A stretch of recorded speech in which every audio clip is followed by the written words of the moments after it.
one of the things I wanted to talk about today is what I see, and I've been on 5 or 6 appointments in the last 2 weeks where I knew this was going to be a topic. And then I saw this great article in Inman News come out from Kara Amir wrote this article.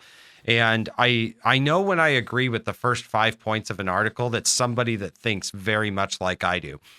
And the head of the article was exactly what I've spent my last 2 weeks on, and that is meeting with sellers and telling them what they should not be doing to their house. Like I've done a lot of radio shows on like what you should do. You know, John, we always talk about the remodeling report where you get the best bang for your buck, what you can do.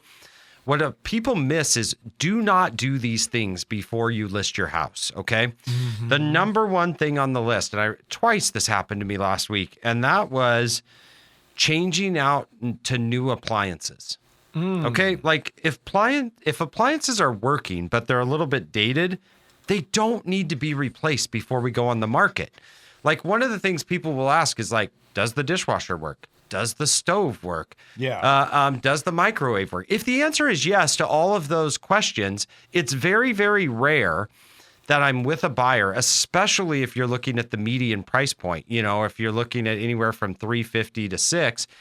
That I've left with the buyer and they're like, gosh, you know, I was really just considering that house, Lance, but I didn't like the stove and the dishwasher combo. It just, John, I can tell you, never, ever have I said that. But last week I was in 2 different houses where somebody's like, oh my God, I just put in this new stove. And so I upgraded these appliances. And I was like, unfortunately, every house has a stove and a dishwasher. And that's the, you know, in this price point, that's the basic. So with that being said, do not waste money on an appliance changeover like that. And I'm going to tell you, people are not going to like this, especially when it's this hot out. People are not going to like this. I lump HVACs into that system. Now, I'm not talking about HVACs that are, failing. I'm talking about you're at 10 to 12 years. HVACs generally, an inspector will say at 15 to 18, it's at the end of its useful life. And 10 to 12 years, you're like, oh, I think I'm going to upgrade to the super high efficiency 9 millimeter, furnace filter, UV light that kills every microbial thing in the world. Okay. This is what I saw last week. And that house, I'm not going to be bumping that house from $450 to $470 because you did that, even though you put in a $20,000 HVAC system. Mm-hmm. That price point, if we're going to sell in this market that's very sensitive, still needs to be at $450. So don't make that change if you're selling in the next year or two. Yes. In that situation. The next thing that I had on my list is kitchen countertops. And so a prime example of this, I was with an agent who there was a house that had been on the market 60 days and they were struggling a little bit. And they're like, Lance, I've had 1 or 2 comments about kitchen countertops. Can you go by and take a look at them? I think the seller wants to redo them because we got bad feedback about it. I went by and looked at them, toured through the house, and I'm like, absolutely do not touch the countertops. Like it's just, you're throwing good money after bad. Like if that's the sticking point, then they're not telling you the truth. Like they weren't that bad. We were in a price point where somebody would probably be able to upgrade this to something that they like themselves. And I said, look, just lower the price, the 10 grand you're going to spend on countertops, and you're gonna sell the house. And sure enough, I think they only had to lower 5, and then they got an offer right away. So that was another one where I said, don't do it. I lump in with that category. I had it as 2 separates, but I put in with that category kitchen cabinets. They're super expensive, ridiculous. Kitchen cabinets are one of those things you think are not a big deal until you bust out the checkbook. Yeah. And so getting your money back out of kitchen cabinets before you list a home for sale is hard. Is very, very difficult and not a very great idea unless like they're falling apart. And I'm talking about like doors you can't find matches to. Someone else, a buyer that's a very buyer preference, that they might have way different ideas in color than you do and the style you do and how they cook. Like it's just one of those things where they may not even want to change them out. Do not change those before going on the market. It's generally my advice. Because let's say you spend 20 grand on cabinets, which in today's world is not super difficult. Yeah. maybe $5,000 you're going to get back out of. Like, it's a terrible return on investment for that. Another one that I have down is plumbing fixtures. Okay. A buyer's likely going to update these very, very much how they have their own preferences. So if we're talking about, big new fancy faucets and replacing all of the bathroom faucets and like the hardware in the showers, please skip that. Like, we're going to see a number of houses with a buyer. They're all going to have faucets, like shower heads, and it's not a deal killer. That is generally something that a buyer can look at themselves and say, gosh, I really like the layout of this house, the location where it's at, the flow. I can go ahead and update the kitchen faucets. They don't see it as a large cost. They're not horrifically expensive. Correct. Yeah, and a lot of people can do it themselves. You can do your bathrooms and your shower and stuff for probably less than $200. Absolutely. And so I'm just going to roll right into our next category. Because we've done it. Same thing. Light fixtures are exactly the same way, unless they're just hideous. Unless they're like a chandelier. The ones that had a chain that went from somewhere else and then they were chained over here. And then, if those we might need to fix. Like, I've told people to change those or fix those. Okay. And I'm sorry if you have those in your house currently. Maybe they've made a comeback. But those generally, I'm like, that looks terrible. But in general, if they're just 10-year-old light fixtures, we don't need to change them all. It's a lot of work. And the buyer typically is going to come in and get rid of those and personalize them themselves. So on my list of no-goes is light fixtures as well. The other thing that I run into, oh my gosh, this drives me nuts. Cracks in driveways, the garage, and the walkways. Okay, if they're not more than an 1/8 of an inch, please do not try to repair those. Because have you seen when people try to repair cracks in driveways, John? Oh, it looks like when you're driving down the road and you can tell where they went through with the oil and they filled these. The road is lighter asphalt. Yes. And it looks like a chessboard with all the black oil. Literally, and on cement, and it's it dries white, and so you've got all or gray. This is a no-go zone. Okay, do not put in crack filler and try to fill those. It draws attention to a problem that an inspector generally is going to say is probably not a problem. Now, of course, I'm not talking about safety issues. If you have heaving, they call it, where the sidewalk has heaved, gone up 2 or 3 inches, it's a tripping hazard. Okay, let's repair that, right? We don't want people tripping as they come into your home. But general, small settling cracks and drying cracks, do not try to repair those. You'll spend a lot of time and money on it, and you will be getting zero money back. It's an art form. It might even be negative money in that situation. You can paint a house, but you try to do driveway stuff? No, I've never.